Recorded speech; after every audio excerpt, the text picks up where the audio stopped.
안녕하십니까. CNGTV의 조영식입니다. 오늘 방송은 산업별 DX PLM 전략과 생성형 AI 혁신이라는 주제로 세미나를 시작하겠습니다. 오늘 이제 좀 세 분을 모셨는데 각 분야마다 또 이 AI가 굉장히 요새 다변화됐지 않습니까?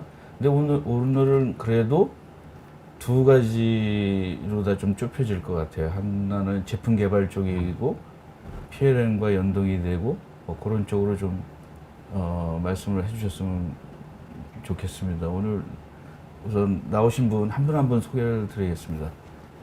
자기소개를 좀 해주시죠. 네, 안녕하세요. 저는 강나무입니다. 현재 카이스트 조천시 모빌리티 대학원 교수와 나니아랩스의 대표이사를 맡고 있고요. 저희 나니아랩스는 제조업을 위한 AI 기반의 제품 설계 솔루션을 제공하고 있고 저희 솔루션을 사용하시면 더 좋은 제품을 더 빠르게 만들어내실 수 있습니다. 예, 굉장히 이제 뭐 세일즈 하시나? 다음. 네, 안녕하세요. 저는 SAP 코리아에서 PLM 솔루션 담당하고 있는 고건입니다.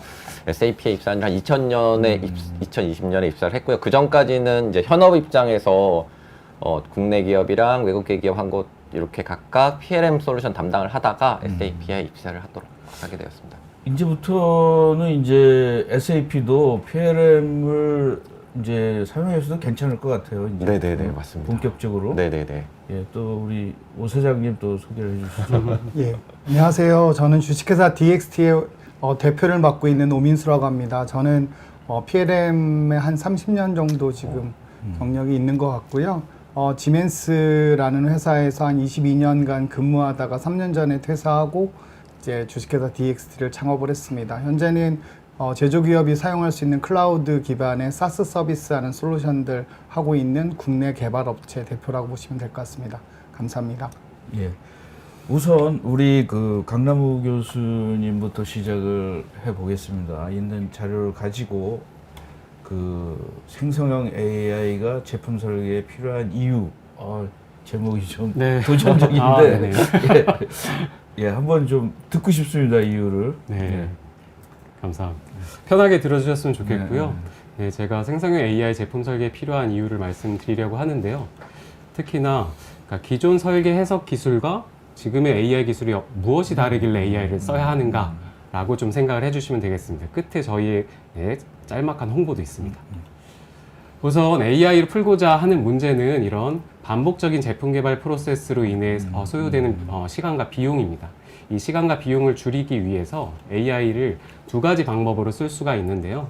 첫 번째는 예측용 AI를 활용을 해서 설계와 시뮬레이션 중간 단계에 어떤 공학적인 성능을 실시간으로 예측할 수 있도록 사용하는 겁니다. 그럼 설계자는 설계를 하면 AI가 실시간으로 이건 좋은 설계야 라고 피드백을 주면 이제 더 좋은 설계를 할 수 있겠죠. 그리고 시뮬레이션과 테스트는 빠르게 넘어가고요. 그렇게 공학적인 성능을 잘 예측하게 되면 더 적극적으로 AI를 쓰는 방법은 생성형 AI인데요. 생성형 AI는 설계 앞 단계에서 쓰는 겁니다. 설계 앞 단계에서 공학적으로 의미 있는 설계안들을 대량으로 생산을 해주면 설계자가 그중에 좋은 설계만 선택을 하고 이것을 또 시뮬레이션하고 테스트하면 되겠습니다. 이때 그 설계를 위한 생성형 AI라는 거는 단순히 서비스업처럼 그냥 눈에 봐서 그럴듯한 생성이 아니라 공학적인 성능도 예측해야 되고 그 성능에 맞게 최적화도 할 수 있어야 됩니다. 그래서 좀 더 복잡한 형태죠. 그래서 예측용 AI라고 하면 다음과 같은 형태를 띱니다. 그래서 여러분들이 갖고 계신 인풋은 이제 3D CAD 그 자체 혹은 뭐 단면뷰의 형상, 뭐 이미지 혹은 1D 파라미터. 1D 파라미터는 뭐 재료의 물성치가 될 수도 있고 뭐 제품의 수치가 될 수도 있고 뭐 스펙이 될 수도 있습니다.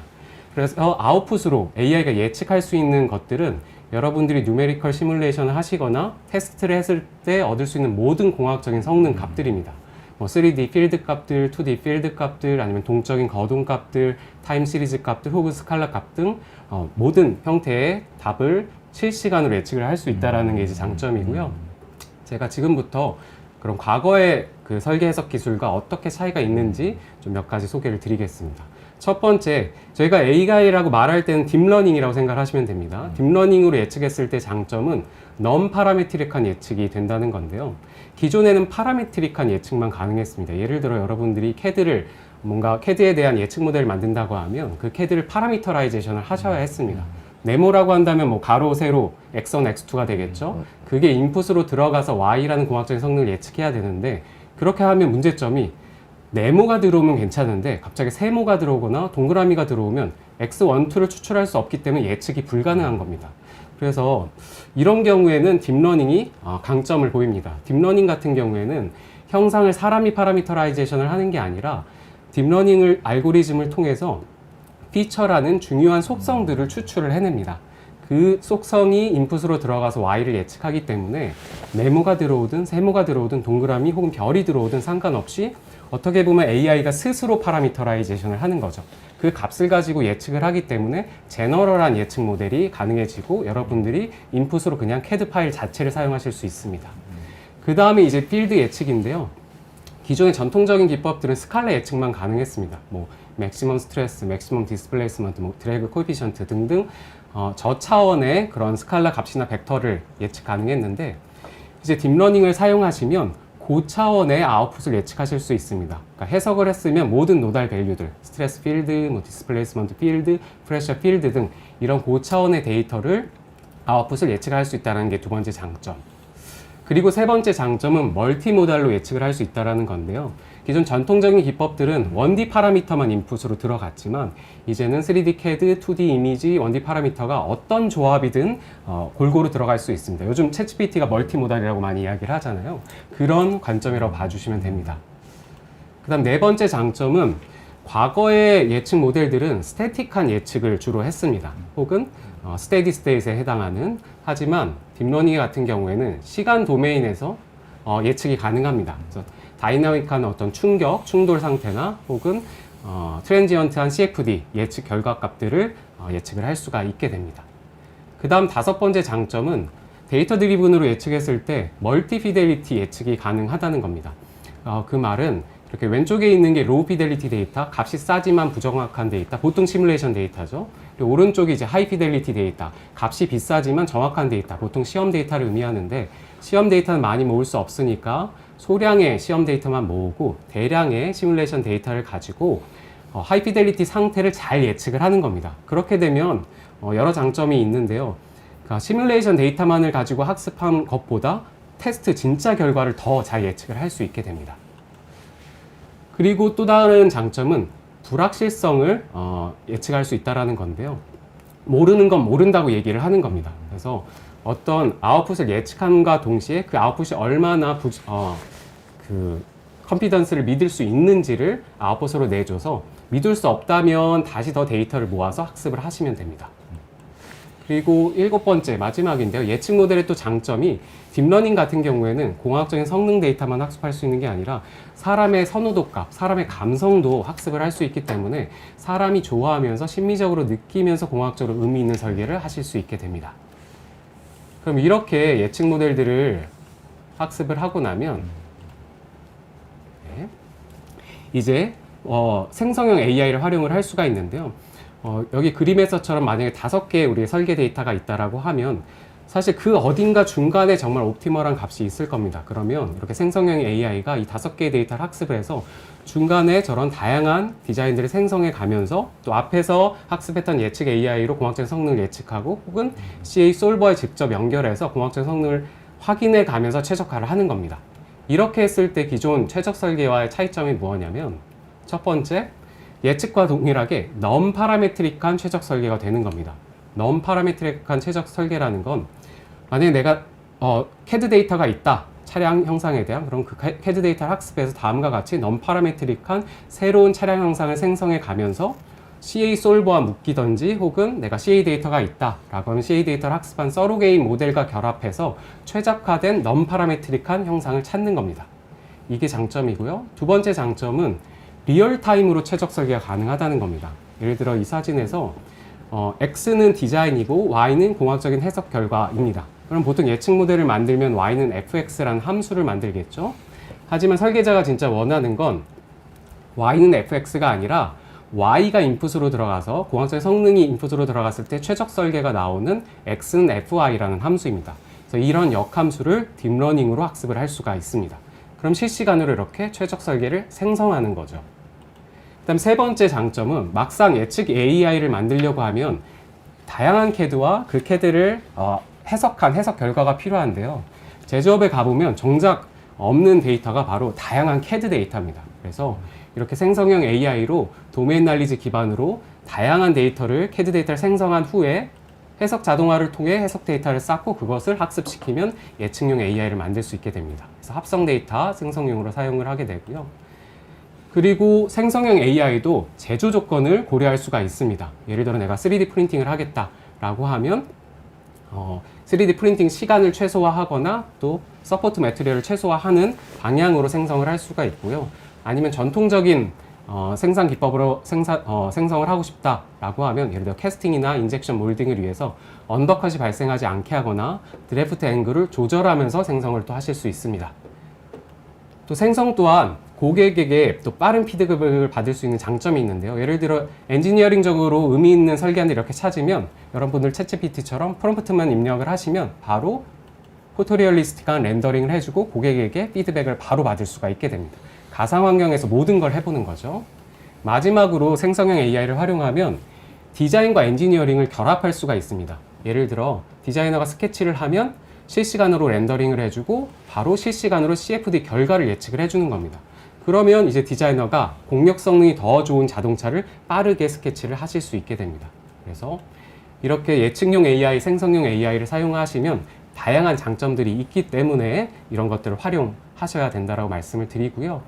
이제 오늘 하이라이트 저희 나니아랩스 소개입니다. 네, 그래서 앞에서 이런 장점들을 모아서 나니아랩스라는 기업을 세웠고 제품 개발 프로세스를 혁신하고자 합니다. 그래서 저희가 이미 국내 수많은 기업들과 함께 AI를 통해서 제품을 설계할 수 있다는 것을 보여드리고 있고 여기 보여드리진 못했지만 글로벌 자동차 기업들도 저희와 함께 하고 계십니다.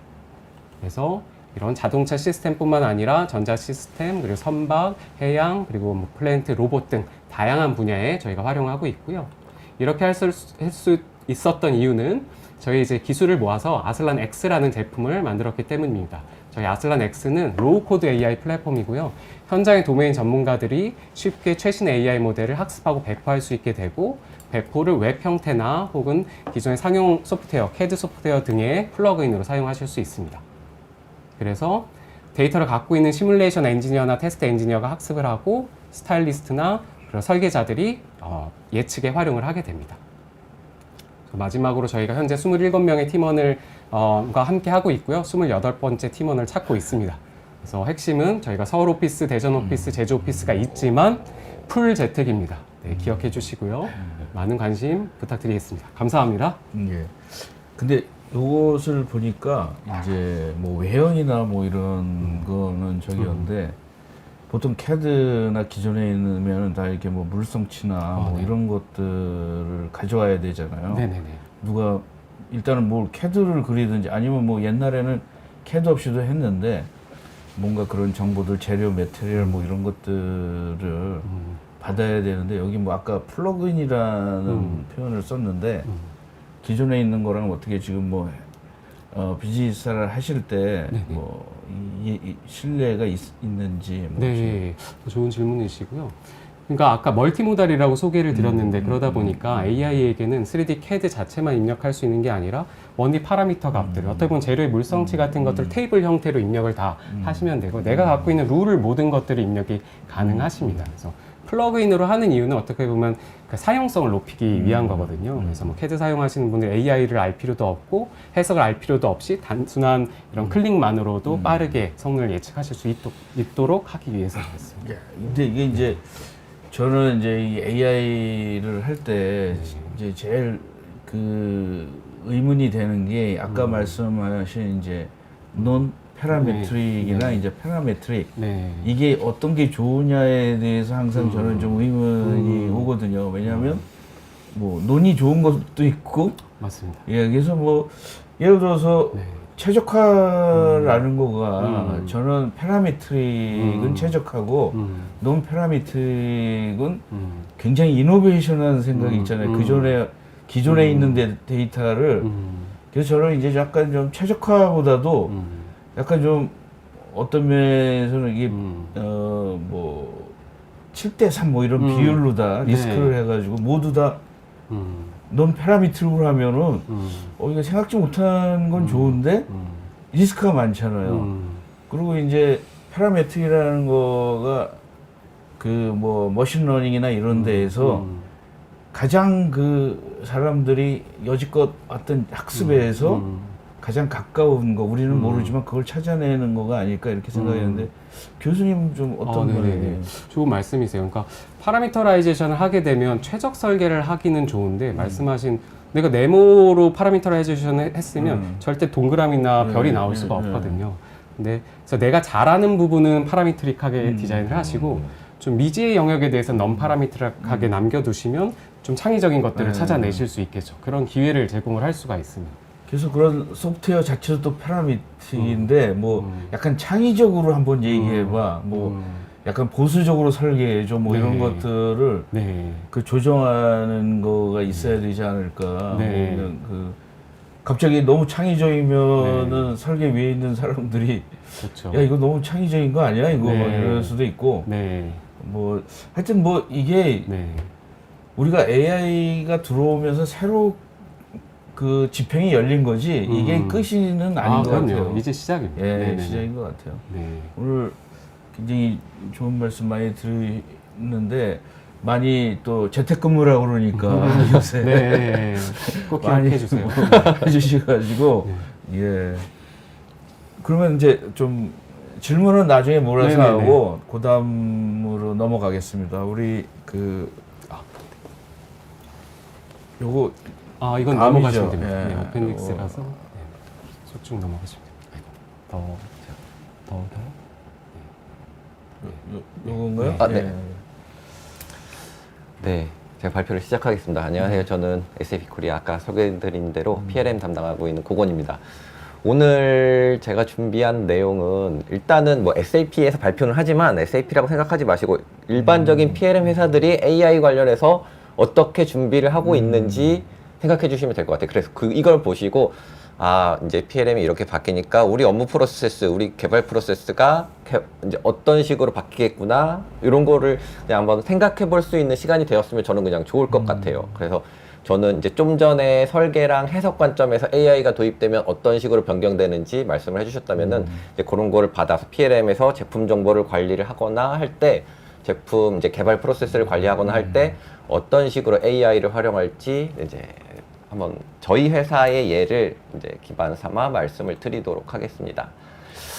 우선 이제 SAP의 기술의 발전이 어떻게 됐는지 보면은 일단 SAP 1970년대에 만들어졌거든요. 1972년에 만들어졌는데 그 당시에는 사실 뭐 개발하는 사람, 업무를 처리하는 사람 따로 컴퓨터에 입력하는 사람이 따로 있었어요. 그래서 실시간 분석이나 실시간 현황 같은 걸 볼 수가 없었는데 저희 회사의 첫 번째 이제 기술의 발전 목표가 실시간으로 분석하는 비즈니스 프로세스나 성과물들을 분석하는 이제 그런 단계였다면은 2000년대와 2010년대는 저희 뭐 하나 플랫폼이라고는 불리우고는 있는데 AI랑 머신러닝 기반으로 이제 최적화나 예측을 한번 해보자. 비즈니스 기반으로 비즈니스에 대한 예측을 해보자라는 거였고 2020년대에 들어와서는 생성형 AI를 기반으로 뭐 산출물을 만들어준다든지 결과물을 낸다든지 시스템이 이제 그런 방식으로 저희가 기술의 발전을 하고 있습니다.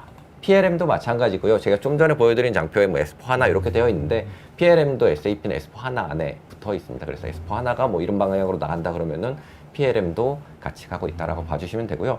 일단은 뭐 시스템의 사례를 보여드리기 전에 AI가 어떻게 동작하는지 알고 나면 이제 우리가 나중에 AI를 도입을 한다거나 뭐 했을 때 좀 더 뭐라 그럴까 이해하기가 쉽고 어떤 방향으로 우리가 도입 과제를 구축해야 되겠다라는 거를 아실 수가 있을 거예요. 근데 뭐 대부분의 분들이 잘 아시는 내용이긴 한데 간단히 한번 보여드릴게요. 먼저 사용자가 있고 시스템, AI 뭐 엔진 같은 게 있을 거예요. 저희는 줄이라고 불리우는 에너지 단위를 이제 이름을 붙였는데 줄이라는 AI 모듈이 있습니다. 근데 이 줄 뒤에는 여러 개의 LLM이라고 불리우는 언어 모델이 연결되어 있습니다. 그래서 사용자가 뭐 예를 들면 환경 관리를 위한 업무 기술서를 만들어줘 그러면은 이제 LLM에 있는 자료들을 통해 가지고 다시 이제 사용자에게 그 해답을 요청에 대한 답을 하는 방식이었는데요. 사실 뭐 환경 관리를 위한 업무 기술서, 잡 디스크립션 이런 건 인터넷에 널려 있으니까 뭐 크게 어렵진 않을 것 같아요. 근데 우리가 진짜 원하는 거는 예를 들어서 우리 회사 폴더블 휴대폰의 신뢰성 시험에서 가장 많이 발생한 기구 문제 5개에 대해서 표로 만들어줘 라고 하면은 이제 LLM만 연계해서는 사실 될 수 있는 게 아니에요. 이게 이런 것들은 다 우리 PLM이나 QMS 시스템에 들어 있습니다. 뭐 낙하에서 문제가 나는지, 진동에서 문제가 나는지, 뭐 크랙이 발생하는지, 사실 이런 것들은 우리 회사의 품질 관리 시스템이나 PLM 속에 들어 있는 거고요.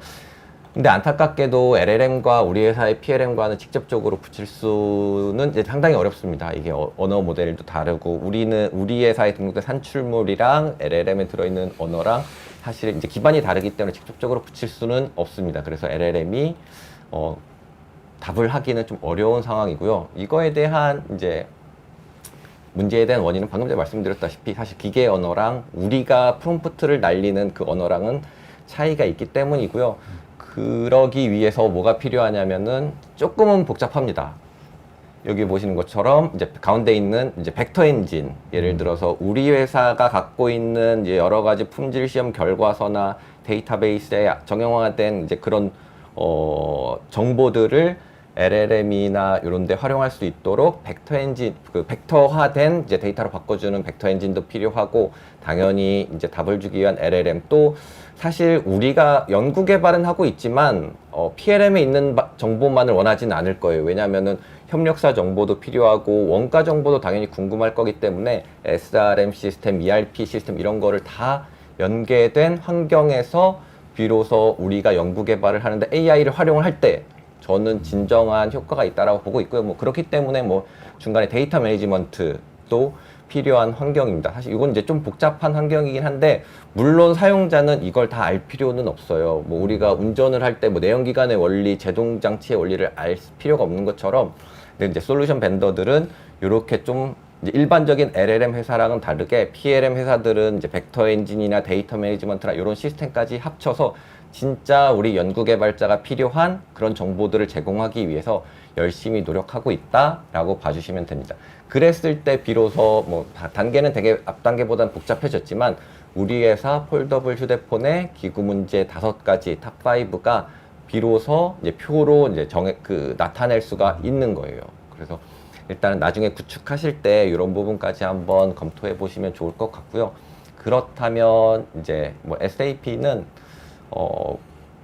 이런 앞서 보셨던 아키텍처 당연히 준수하고 있고, 뭐 SAP가 이제 크게 3가지 원칙을 기반으로 AI를 제공을 하고 있습니다. 뭐 도중에 한번 제가 네네. 좀 궁금해하실 것 같아가지고 바로 전에 네네. 이제 고객이 그 SAP를 도입을 할 때 그 저기 보면 이제 벡터 엔진이랑 데이터 매니지먼트, 그러니까 벡터 DB를 로컬에다 만드는 거예요? 그렇지 않습니다. 클라우드 환경에다가. 근데 이제 클라우드 안에 있어가지고 제가 물어보는 거예요. 네네네. 저거랑 이제 환경은 저기까지가 다 클라우드고, 네네. 그 안에 이제 그 셉이랑은 뭐 일반 모든 기존에 있는 데이터랑은 저기랑 연결되고, 벡터 DB는 이제 LLM이랑 하는데, 뭐 LLM을 고객이 택할 수 있어요? 아니면 거기서 갖고 있는 SAP LLM을 사용해야 돼요? 고객이 원하시는 LLM도 사용이 가능하고요. 뭐 그 마이크로소프트나 아니면 라마나 이런 데는 파트너십이 되어 있어서 그런 것들도 그럼 연계할 이제 수가 어떤 있습니다. 기업은 네네. LLM이 밖으로 나가는 거 싫어하니까 맞습니다. 안에다가 설치를 하겠다 그러면은 가능하냐 이거죠? 현재로서는 안타깝게도 되지는 않고요. 추후에 그거는 이제 네. 그쪽 보안팀이랑 이 공용 솔루션 하에서는 사실은 불가능하고요. 네. 이제 그쪽의 정보 보안팀이랑 저희 또 정보 보안 아. 담당자랑 같이 협의를 해서 풀어야 될 부분이 있긴 합니다. 그럴 때. 네. 하여튼 이 그림은 굉장히 멋있는 그림이에요. 굉장히 잘 하신 것 같아요. 이해가 싹 되네 나는. 네네. 근데 요거는 이제 말씀드렸다시피 저희만 이렇게 가져가는 건 아니고요. 아마 모든 이제 PLM 벤더들은 이런 방식으로 구축을 하실 걸로. 그렇죠. 근데 생각하고 이제 있습니다. 이게 궁금한 게 이제 벡터 DB도 뭐 구글 걸 쓸 건지 아니면은 뭐 자체가 있는지 네네네. SAP가 자체가 있습니까 다? 예, 벡터 엔진은 자체 다 있어요. 다 엔진이 여기 있는 있습니다. 거. 네네네. 그러면 이제 약간 좀 소비 뭐 업체나 뭐 이런 거 골치 아픈 사람들은 그냥 돈만 주면 딱 전체적으로 해줄 수 있냐 이거죠. 네, 맞습니다. 그렇기도 하고, 또 어떤 기업에서는 그렇게 말씀을 하세요. 이게 이제 벡터 엔진은 어디 거, 그다음에 데이터 스피어, 그 데이터 레이크는 어디 거, 그다음에 PLM은 어디 거 이렇게 네. 있다 보니까 네. 요새 클라우드를 많이 쓰다 보니까 이게 왔다 갔다 하는 게 또 오히려 정보 보안에서 얘는 뭐 이런 거 말씀드려도 되나? AWS 위에서 돌고 얘는 애저 위에서 돌고 했을 때 서로 연결하는 만큼 또 과금도 올라가고 막 이러기 때문에 한 통에서 관리하시길 원하거든요. 그랬을 네, 때는 그쵸. 뭐 SAP 걸 다 쓰셔도 되고 다른 걸 뭐 충분히 연결을 하실 수도 있습니다. 그러니까 지금 이제 우리가 큰 업체들은 골치 아픈 게 뭐 PLM 사야지, 뭐 오라클 DB 해야지, 거기다 뭐 벡터 DB, 뭐 그다음에 LLM도 뭐 우리 거 써야지.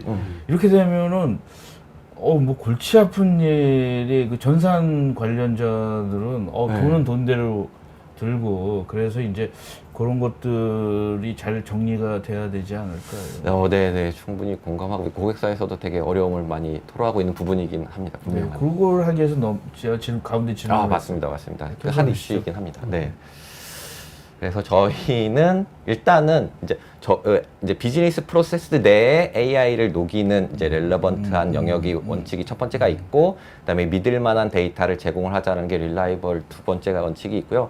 리스판서블은 이제 데이터 이제 정보 보안이나 윤리나 이런 것들을 준수하면서 AI를 제공하겠다라는 일단 세 가지 원칙 하에 AI 서비스를 고객에게 제공을 하고 있습니다. 제가 이제 뒤에서는 이제 실제 PLM에 적용된 사례를 잠깐 보여드릴 텐데요. 여기에 이제 사용자랑 최접점에 있는 줄, 그 실제로 프롬프트를 날리고 답을 얻는 줄이라는 모듈이 있고요. 그거 외에도 이제 PLM 내에 내장된 특화된 AI 기술들도 있습니다. 그리고 이게 부족할 경우에는 개발할 수 있는 그런 레이어도 있고요. 근데 이게 이제 방금 전에 박사님께서 말씀하신 부분인데, SAP는 여기 파트너된 이제 LLM 을 연계를 할 수도 있고, 고객 특화 LLM이 있으시다면 그것도 사용 가능합니다. 그리고 SAP 향후에는 SAP가 갖고 있는 여러 가지 노하우를 기반으로 자체 LLM도 제공을 할 거고, 벡터 엔진 SAP가 갖고 있고요. 뭐 프롬프트 엔지니어링이나 그라운딩 기술 같은 것도 접목시킬 수 있도록 제공을 해드릴 예정입니다. 네, 막 복잡한 기술 많은데 제가 말씀드렸던 것처럼 사실 사용자 입장에서는 뭐 이거 알면 좋지만 몰라도 내 비즈니스 프로세스가 어떻게 변화할지 먼저 보시면은 뭔가 인사이트를 얻으실 수가 있을 거예요. 그래서 줄을 통한, 그러니까 이런 이제 그 AI 코파일럿을 통한 PLM 업무가 어떻게 진행되는지 먼저 보여드릴 건데요. 먼저 상품기획 담당자를 페르소나로 잡았습니다. 상품기획 담당자가 우리 신제품, 지금 예를 드는 거는 이제 무설탕 음료수인데, 식음료 회사를 가정하고 무설탕 음료수를 개발하는 그런 프로세스인데, 상품기획 담당자가 뭐 무설탕 음료수에 대한 마켓을 뭐 분석해줘, 어떤 음료가 많이 팔리고 있어, 이렇게 이제 줄을 통해서 생성형 AI 모듈을 통해서 명령을 프롬프트를 날리게 됩니다. 그러면은 얘가 이제 답을 해주는 거고요. 시간 관계상 조금 빨리 넘어가면은 이 상품기획 담당자가 그러면은 네가 방금 전에 답한 거 기반으로 요구 사항을 만들어줘라고 하면은 이제 이렇게 뒤에 이제 요구 사항이 만들어지게 됩니다. 요구사항이 만들어지게 되고요. 아이고.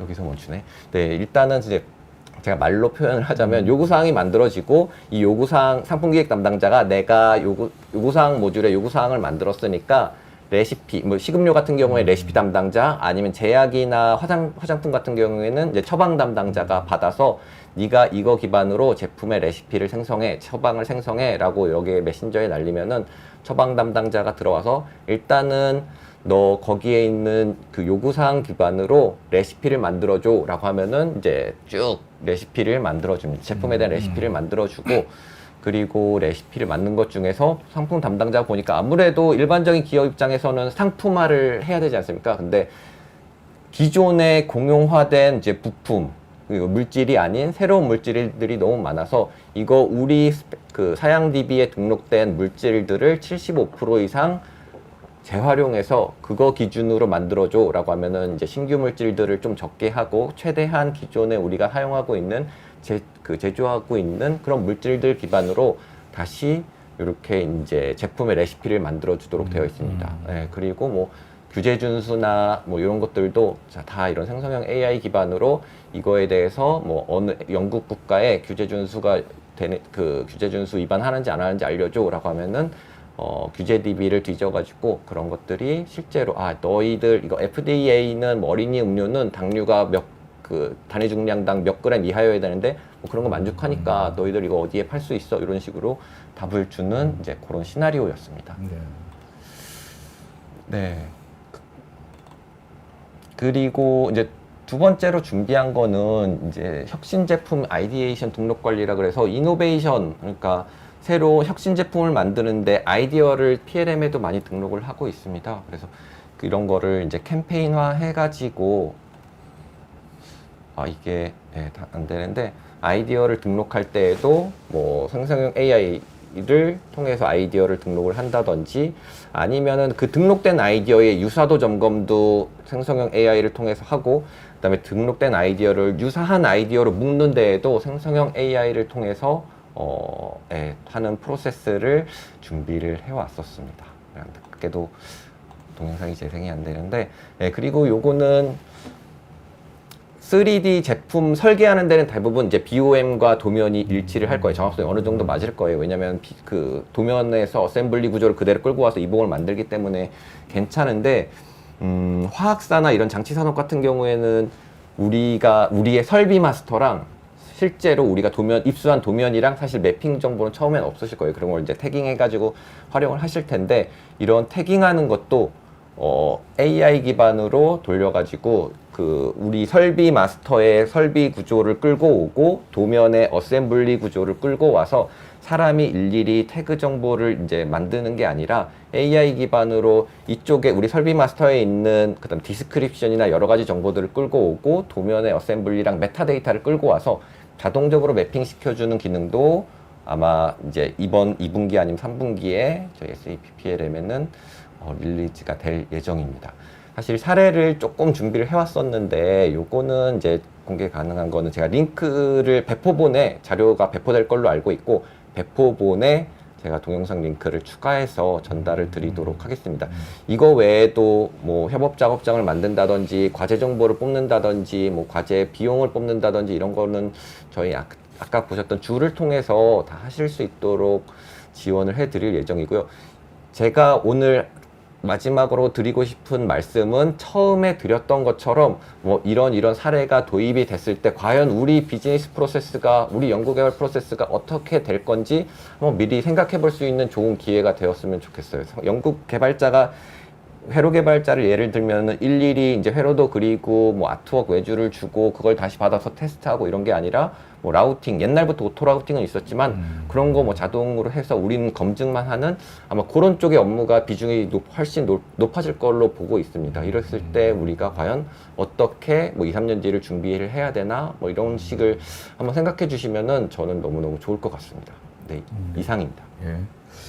아까 약간 좀 이제 현재 있는 AI 제너레이티브 AI가 프롬프트들이 많지 않습니까? 네. 근데 이제 저게 줄이라는 거는 에이전시잖아요. 얘가 네네네.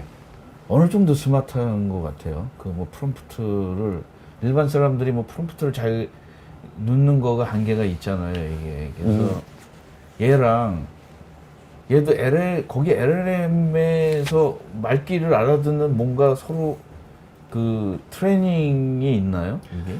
일단은 프롬프트 엔지니어링 모듈이 사실 따로 있긴 한데 이제 그걸 제외하고 나서는 일단 지금 현재 기준으로는 저희 LLM보다는 외부의 LLM, 좀 유명한 LLM을 연계를 시켜놨어요. 그래서 아마 외부에 사용하시는 것과 유사한 수준이라고 보시면 됩니다. 근데 여기에 특화적인 요소나 이런 것들을 많이 붙이시면은 훨씬 더 우리의 말을 이해를 하는데 도움이 될 것으로 보고 있어요. 이제 이런 소프트웨어 같은 거는 사실은 이 PLM도 앞에 부분은 잘 안 보이잖아요. 왜냐면 그 회사의 모든 개발 프로세스가 들어가 있는데 그걸 보여주면 다 굉장히 딴 사람 후발주자는 굉장히 유리한 거잖아요.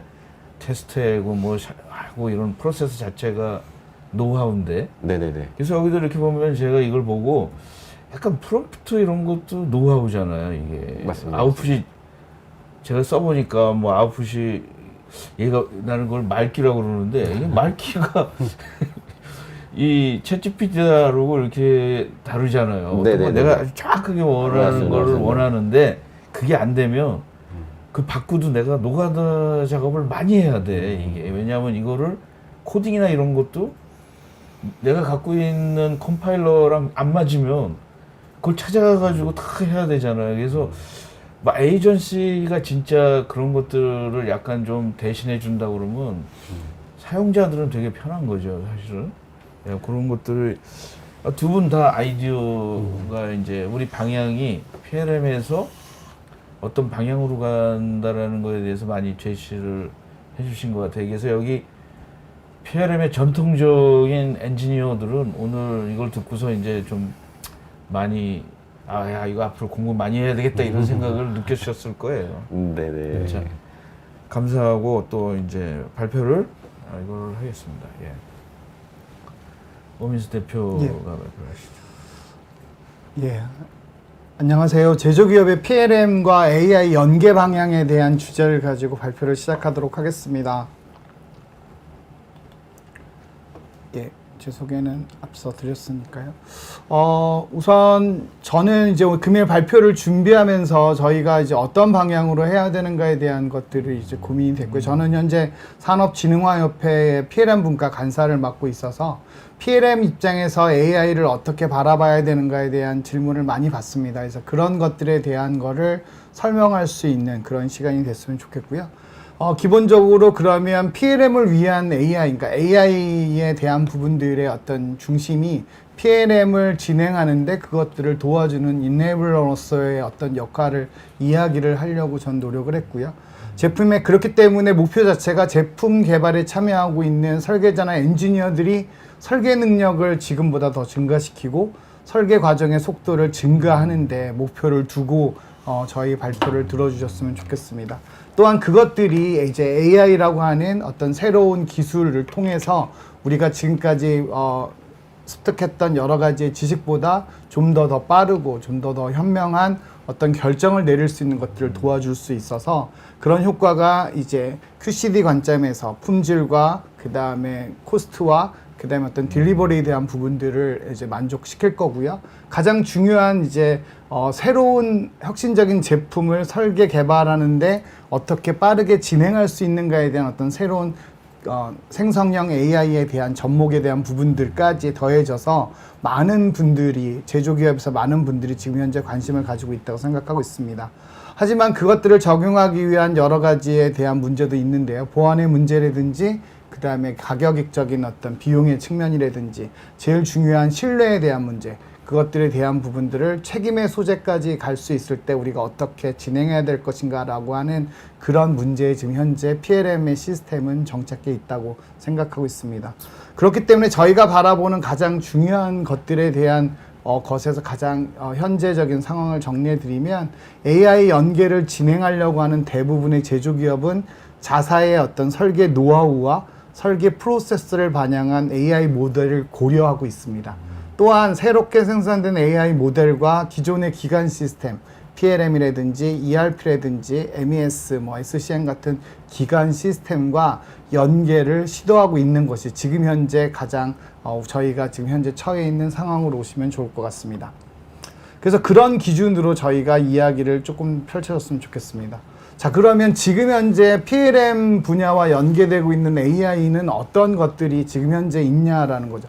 현재 상용 솔루션으로 나와 있는 여러 개의 솔루션들이 지금 출시되어 있고 발전의 가능성이 있는 부분들은 먼저 설계 측면에서는 제너레이티브 디자인을 통해서 내가 이런 조건을 두었을 때 생성형으로 도형을 만들어주고 있는 그런 것들의 기능이 있고요. 두 번째로는 제품 데이터 관점 측면에서는 AI를 어떻게 하냐면 최소한의 어떤 설계자의 작업들을 줄여주고 자동화된 어떤 데이터를 분리해 준다든지 이런 것들에 대한 부분들을 많은 회사에서 솔루션으로 말씀드리고 있습니다. 사용자 측면에서는 자주 쓰는 명령어나 내가 어떤 하는 패턴들을 분석해서 명령어를 추천해 준다든지 데이터를 추천해 주는 정도까지는 지금 현재 시스템들이 진행되고 있는 것 같고요. 그 다음에 지금 저희가 이제 요즘에 가장 중요하게 생각하고 있는 부분들에 대해서 단순한 어떤, 지금까지 기존에 있던 PLM의 검색 부분이 진화하고 있는 부분입니다. 사용자가 생각하는 방식대로 질문을 입력하면 AI가 이를 이해하고 적절한 답변을 해주는 자연어 검색과의 연계하는 부분도 중요한 영역이고요. 그 다음에 사용자가 맥락을 파악해서 우리가 이런 질문을 했을 때 최적화된 검색 결과를 제공해주는 지능형 검색. 그 다음에 어떻게 데이터들이 연결되어 있는지가 미리 어떤 학습되어 있는 앞서 얘기 드렸던 했던 여러 가지에 대한 AI 모델이 그것들을 이해하고 한 개의 답변이 아니고 여러 개의 답변을 세트로 이렇게 리턴해줘서 그것들을 활용해 줄 수 있도록 하는 그런 다중 도메인 검색 같은 것들이 실질적으로 단순 속성뿐만이 아니고 검색에 대한 진화가 일어나는 거죠. 그렇기 때문에 지난 분기에 발생한 품질 문제와 관련된 데이터들을 알려줘라고 했을 때 우리는 그것들을 통해서 해당되는 지난 분기에 발생된 품질에 대한 문제와 그거에 해당되는 여러 가지에 대한 데이터들을 취합해서 품질 보고서나 생산 기록이나 고객의 피드백 같은 이런 얘기들을 같이 리턴해 줄 수 있도록 하는 그런 어떤 지금까지 우리가 도스에서 윈도우로 갔을 때 새로운 변화가 있었듯이 그런 어떤 윈도우에서 새로운 어떤 검색의 패턴으로 바뀌는 되게 중요한 지금 시점에 있는 것들이 가장 중요한 포인트고요. 두 번째로는 인프로세스에 대한 데이터 생성을 디지털화하는 겁니다. 그것이 무엇이냐면 항상 결과 중심의 데이터, 그 다음 파일 중심의 데이터들이 그것들이 세분화되고 나눠진다는 얘기죠. 시뮬레이션 과정을 자동화하고 문제 발생을 통해서 해석 결과로부터 필요한 정보를 추출하고 학습한다라고 하는 이런 부분들은 지금 현재 해석에 대한 전문적인 인력이 절대적으로 부족하고 그것들을 통해서 뭔가를 해석하는 것들이 어렵지만 앞서 발표를 들으셨다시피 해당되는 3D 모델과 해석을 학습해서 그것들을 새롭게 진화하는 쪽으로 포지션하는 되게 중요한 부분으로 되어 있고요. 그것들이 지금 저희의 어떤 많은 문제들을 해결해 줄 수 있다고 생각하고 있습니다.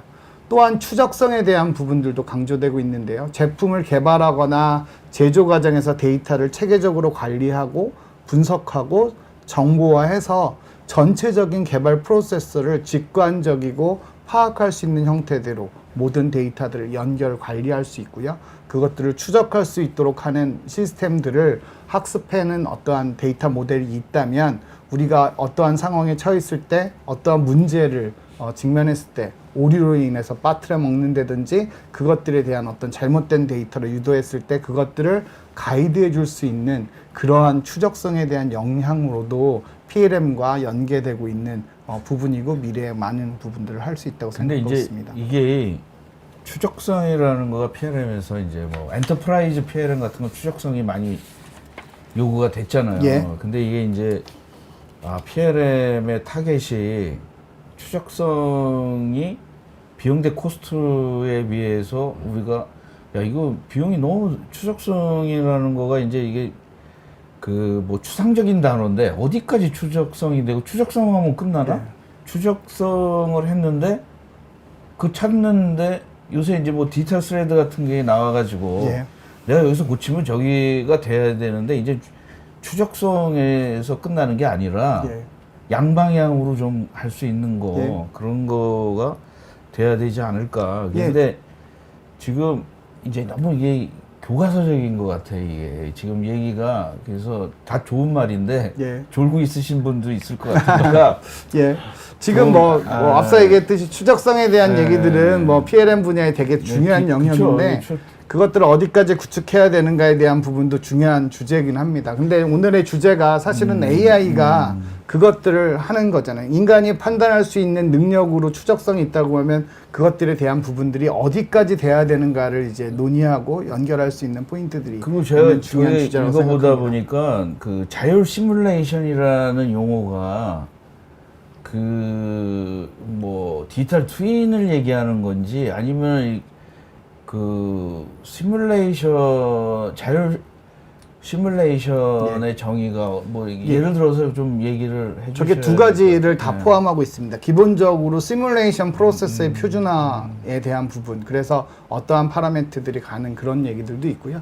그 다음에 자동화의 영역도 있는 거예요. 그게 저게 자동적으로 돌아갈 수 있도록 하는 그런 어떤 개발 시스템의 어떤 구축이 두 개 다 필요하기 때문에 그런 것들을 어떻게 해야 되는가에 대한 얘기들은 사실은 제가 오늘 나눌 주제보다는 그런 항목들이 있어서 PLM이 어떻게 AI랑 어프로치하고 AI가 어떻게 제품 개발 프로세스를 도와줄 수 있는가에 대한 부분이 사실은 주제이기 때문에 저는 그런 항목이 있다라는 얘기를 제가 드리는 거고요.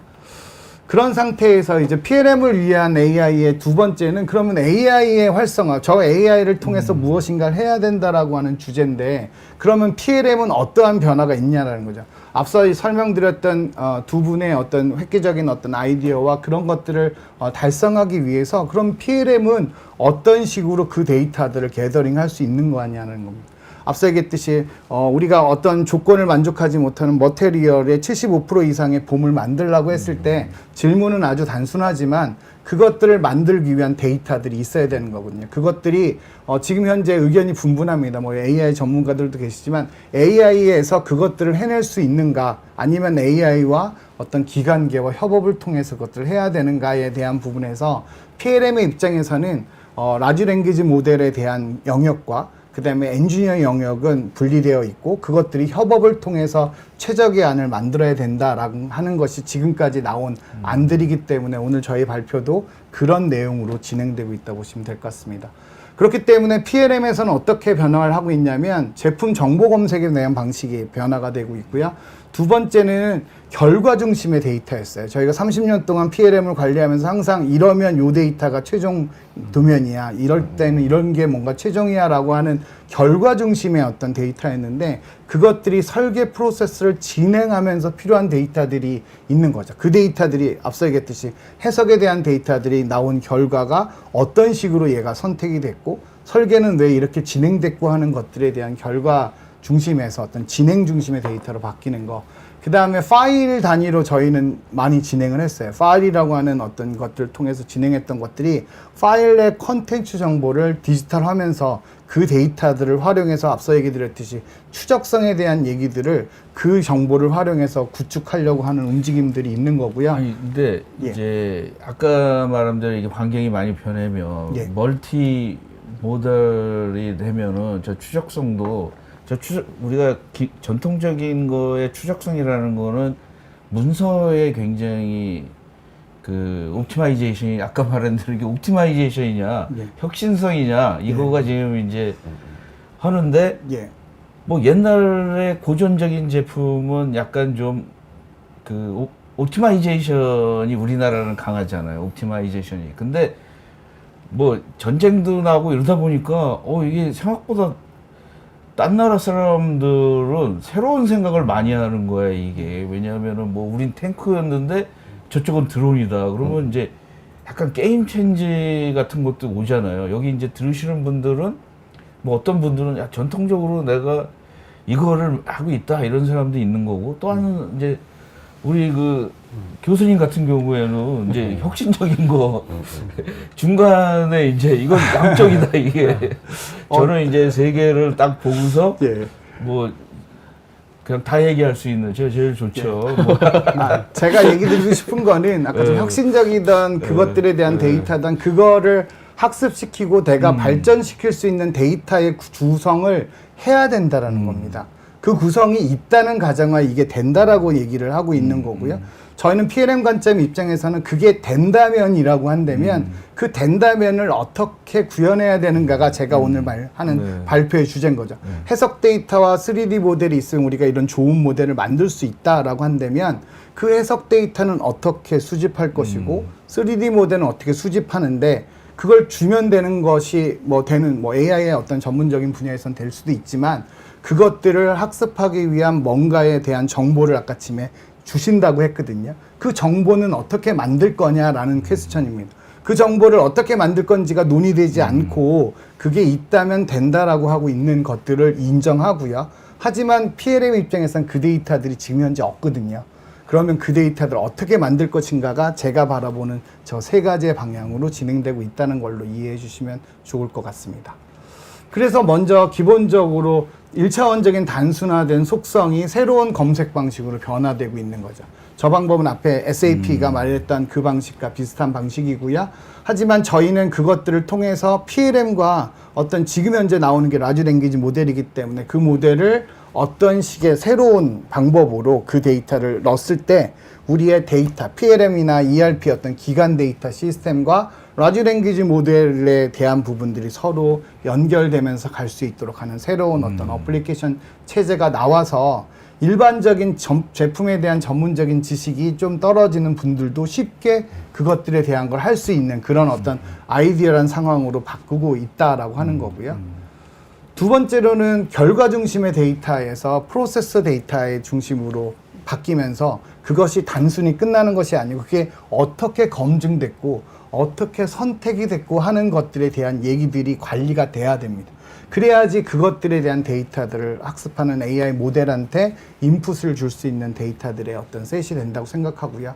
그것들을 이제 리퀘스트, 요청하고 리스판스, 답변을 받는 인풋 데이터가 무엇이었고 아웃풋 데이터가 무엇이었고 요구사항은 무엇이었기 때문에 이런 결과가 나왔고 그 결과에 대한 검증을 예전에 인간이 그걸 보고 판단했던 것들을 실질적으로 AI라고 하는 새로운 툴들이 그것들을 학습하면서 쉽게 갈 수 있는 모델은 생기지만 그 앞단에 준비해야 될 여러 개들이 많이 있다라는 거고 PLM 입장에서는 그런 어프로치가 같이 선행되고 있고요. 지금 많은 기업에서 저런 것들을 고민하고 진행하시는 걸로 되어 있습니다.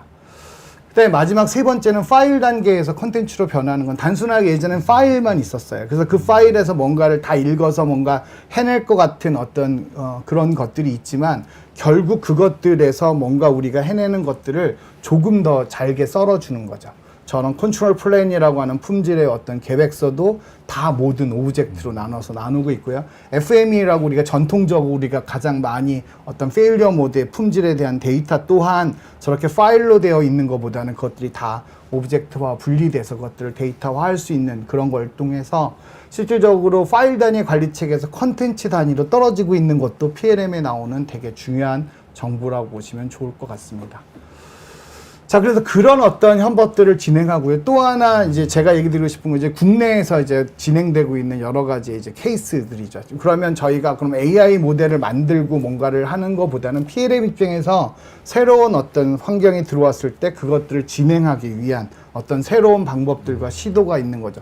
첫 번째는 이제 협업 기반의 어떤 엔지니어링. 예전에는 메일로 파일을 주고 요청을 하고 받았던 것들이 이제는 그것들이 모두 다 데이터화 돼야 된다는 생각을 갖고 있는 거죠.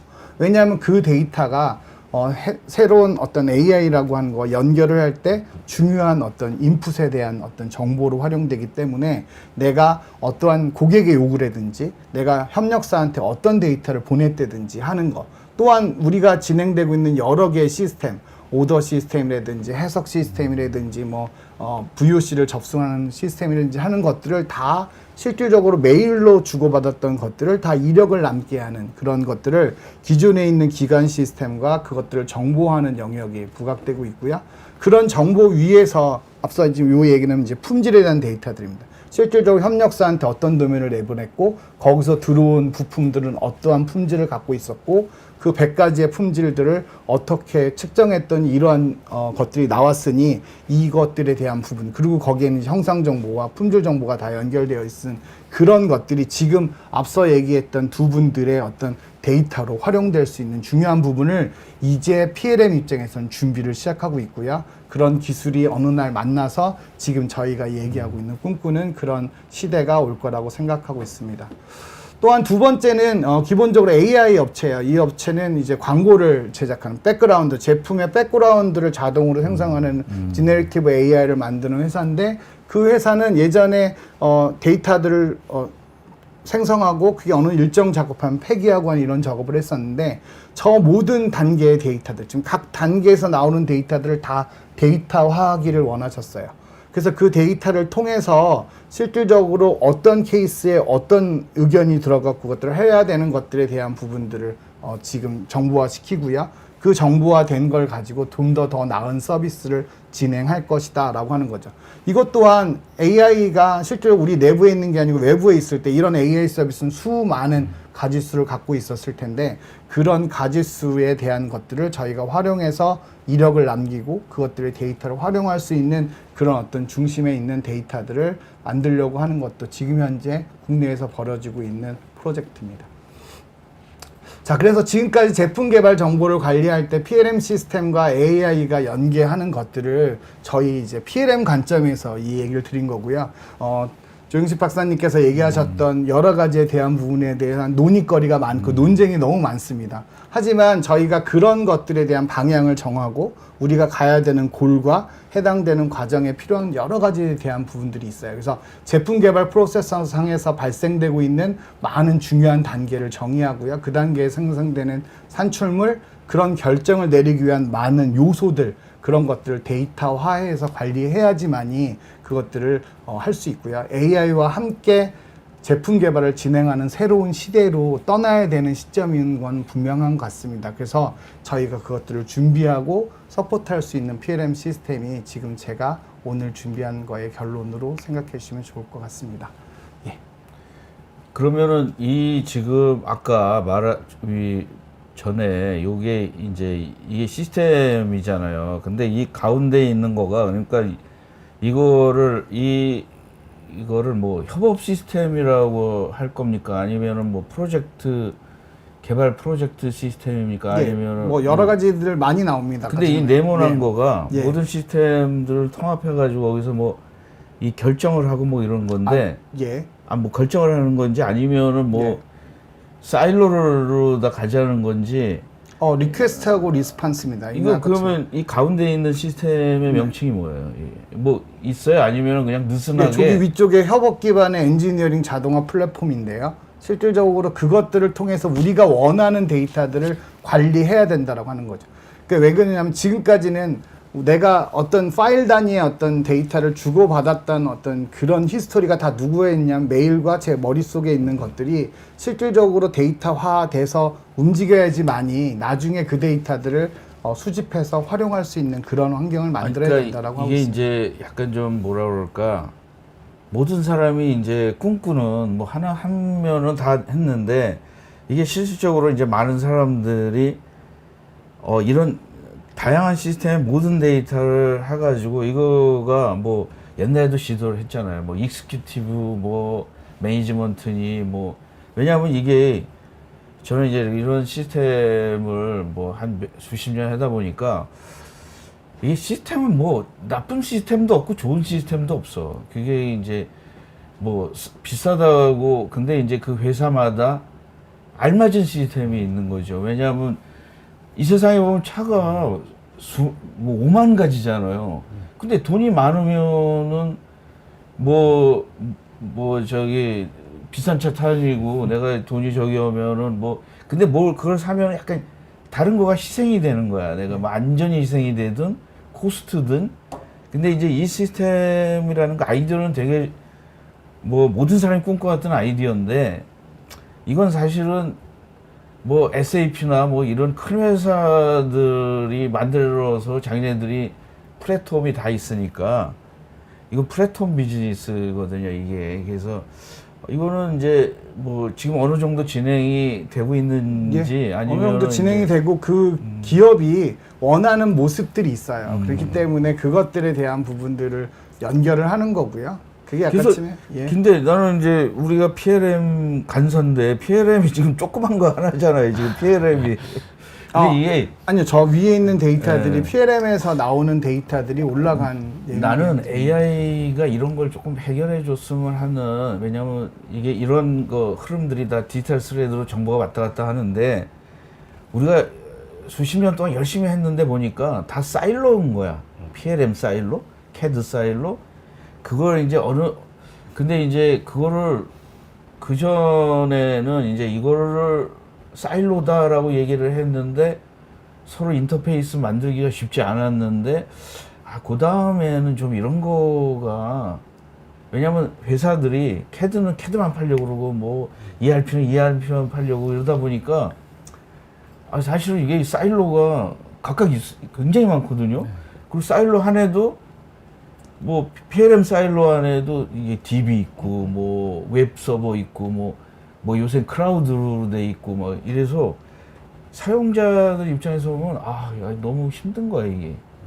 사실 그거가 저는 오늘 그 우리 오민수 사장이 그 PLM 간사를 맡고 있잖아요. 그래서 다음에 컨퍼런스 크게 하잖아요. 그래서 난 좀 그 얘기를 좀 많이 듣고 싶어서 불렀는데 너무 나중에 한번 나중에 PLM과 AI가 연결하는 그 되게 중요한 주제고 그래도 그게 오늘, 너무 어려워서 오늘 방송은 사실은 한 달 후에 그 우리 그거를 대비해 가지고 이번에는 좀 이런 것들을 좀 심플하게 좀 많이 하자. 근데 이거 너무 복잡해. 나는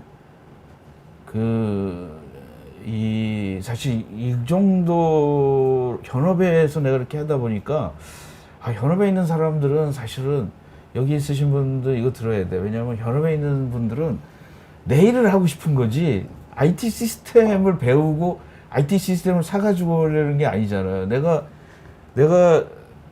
그 차를 사는 이유는 그걸 몰고 우리 가족이나 애인을 데리고 놀러 가는 거지 그 안에 뭐 성능이나 뭐 이런 거를 원하는 게 아니잖아요. 그래서 좀 앞으로의 컨퍼런스나 이런 거는 진짜 그 꿈을 주고 약간 좀 그런 컨퍼런스가 돼야 되지 않을까. 그래서 지금 시간이 다 넘어서 질문도 못 받겠는데 뭐 제가 마지막으로 얘기 드리고 싶은 거는 꿈을 갖고 목표를 세우는 건 정말 맞고요. 근데 그게 어떻게 이루어지는가를 좀 더 들여다 보면 해야 될 일이 엄청나게 많은 일들이 있는 거거든요. 그러니까 그런 것들이 같이 고민되면서 우리가 얘기할 수 있는 것들이 됐으면 좋겠습니다. 이거는 오 사장님이 그리신 거야 아니면? 예, 제가 그린 거예요. 너무 크게 그렸어요 이게. 예.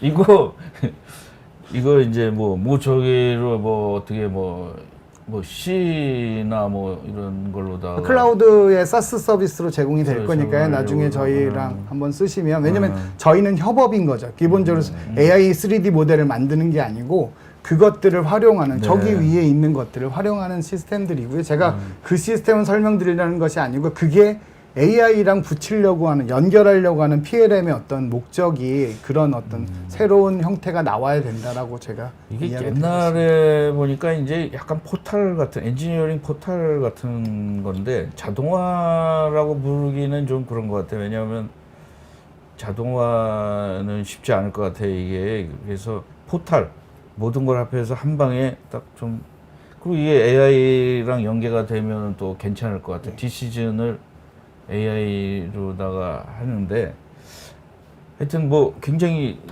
열심히 자료를 만들어 준 것 같아요. 굉장히 이제 뭐 처음 하시는 분들은 이 그림이 내 그림을 이제 검토하다 보니까 그 뭐 누가 그렸는지 모르겠는데 잘 그렸어요. 이게 하여튼 어렵게 시간이 많이 내서 그린 것 같아요. 근데 우리 그 교수님한테 제가 개인적인 질문을 하나 하겠습니다. 네네. 지금 이제 그 AI 이런 것들을 아까 하셨잖아요. 근데 이제 그 어떻게 생각하세요? 요새 이제 오픈 AI에서 뭐 소라 이런 거가 나오면 저는 이거가 제품 우리를 개발하고 이러는데도 영향을 미칠 것 같아요. 아직 네네. 공개는 안 했는데 네네네.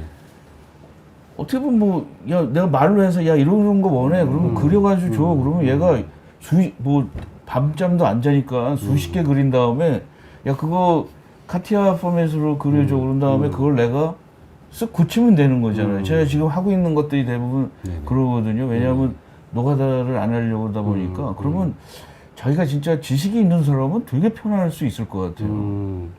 맞습니다. 그래서 사실 저도 이제 챗GPT나 뭐 새로 나온 기술도 보면 깜짝깜짝 놀라기는 하는데요. 또 그럼에도 불구하고 또 엔지니어링 제조업 제품들은 그 정확도를 요구하기 그렇죠. 때문에 사실 뭐 눈으로 봤을 때 움직이는 그게 것들이 제일 문제예요. 부드러운 거는 다 괜찮은데 그거 하나하나가 물리적인 의미가 있는 거냐 이런 걸 파악하려면 아직도 또 가야 할 길은 좀 멀지 않았나 싶기는 합니다. 우리 저 국은 저기 스페셜리스트로다가 나오는데 이 프레지던트를 또 하잖아요. 근데 이거 굉장히 좋은 기계 아닙니까? 왜냐하면 이걸로 해서 SAP PLM이 또 쫙 그전에는 약간 디스크립티브니까 SAP가 약했는데 네네네. 이제는 좀 AI랑 하면 상당히 기회가 있지 않을까 이런 생각을 하는데 어떻게 생각하세요? 네, 뭐 회사 입장으로 보면은 당연히 저희는 기회로 생각을 하고 있습니다. 왜냐면은 사실 이제 두 분의 아까도 지금 보시는 화면의 말씀이 비슷한데, 많은 데이터가 뭐 정형화든 비정형화든 많은 데이터가 있어야지만 AI는 이제 좀 더 우리의 가치를 풍부하게 하는 거고, 이제 그러기 위해서는 사실은 연구개발뿐만 아니라 ERP, SRM, CRM, 뭐 HR 시스템, 예, 그런 정보들이 함께 필요합니다. 그래야지만 우리가 제품 개발을 할 때 원가를 따지고 협력사를 따지고 막 그럴 수가 있기 때문에, 그렇기 위해서는 뭔가 SAP의 뭐 이런 말씀 드려도 될지 모르겠지만 저희는 이제 기회로 보고 있습니다. 왜냐하면 이제 기업용 엔터프라이즈 시장에서는 아무래도 예, 가장 많은 점유율을 점유하고 있기 때문에 예, 기회라고 보고 있습니다. 우리 그 오민수 사장님은 이제 아까 이게 이제 큰 그림이야, 빅피처야 사실은. 근데 이거를 그 마켓에서 있는 사람은 아주 심플한 걸 원하는 거죠. 여기는 이제 우리 오민수 사장님이랑 한 30년 같이 뭐 PLM 뭐 처음에 그 세르파 팔러 딱 왔었어. 기억이 그때가 한 30몇 년 전 아니야 그게 벌써. 예. 와. 그 세르파가 얼마나 좋았어. 그 소프트웨어가 오브젝트 PLM이었는데 망했어. 저희가 샀어. 네. 그 지금 지멘스가 이제 왜냐하면 그 성능이 좋다고 해서 차가 좋다고 해서 성공하는 건 아니잖아요. 네네네. 이게 시장의 반응이, 그래서 나는 오민수 사장님이 전략은 제일 중요한 게 뭐냐면 시장이 어떻게 그 시장을 내가 읽냐, 이게 되게 중요할 것 같은데 지금 이제 우선은 다음에 그 PLM 컨퍼런스를 하시잖아요. 예. 거기에 뭐 참여를 하시잖아요. 예, 뭐 지원을 하죠. 제가 발표하진 않고요. 예, 예. 발표하지 않으세요? 예, 이번에? 예. 거기 뭐 부스도 있어요? 아니면? 아니요, 그런 건 없습니다. 근데 뭐 PLM 우리 기술위원회가 예. 거기에 공헌하는 게 없네? 아이, 그거야 뭐 저희가 그 어떤 부분들에 있어서 저 PLM 기술위는 뭐 많은 분들이 지금 같이 하고 있는 거예요. 조영식 대표님도 뭐 같이 일하고 계시는 거기 때문에 예. 뭐. 저기 두 분도 우리 PLM 아주 지금 30-40년 동안 계속 이런데 좀 나오셔가지고, 왜냐하면 저는 옛날 PLM 하시는 분들은 옛날로 약간 좀 정지돼 있는 것 같아. 약간 뭐 이런 거. 근데 요즘에 이제 뭐 신세대니까 알 거야. 요새 조금씩 변하잖아요. 네? 신세대는 아니지만 네. 예, 활동 열심히. 조금 변하잖아요 이게. 네, 그래서 맞습니다. 우리가 좀 그런 기회에 뭐 가장 중요한 거는 이 우리나라 진짜 엔지니어링이라고 그러나 제품 개발에 조금 이제 그 뭐랄까 인프라 정신적이든 뭐 어떤 소프트웨어적이든 이거 인프라가 좀 단단했으면 좋겠습니다. 그래서 이런 방송을 하는 건데 예, 오늘 세 분 정말 나와주셔서 감사드리고요. 예, 한 번 더 나와주셔가지고 끝에 개발을 다 한다면 좀 나와주셔야 네. 세 분 다 불러주십시오. 이거 6개월 후에 웬만큼 나온 다음에 한번 지원을 해줬으면 좋겠습니다. 네. 알겠습니다. 오늘 세미나 여기까지입니다. 시청해 주셔서 감사드리고요. 오늘은 이것으로 마치겠습니다. 예, 감사합니다. 감사합니다. 감사합니다.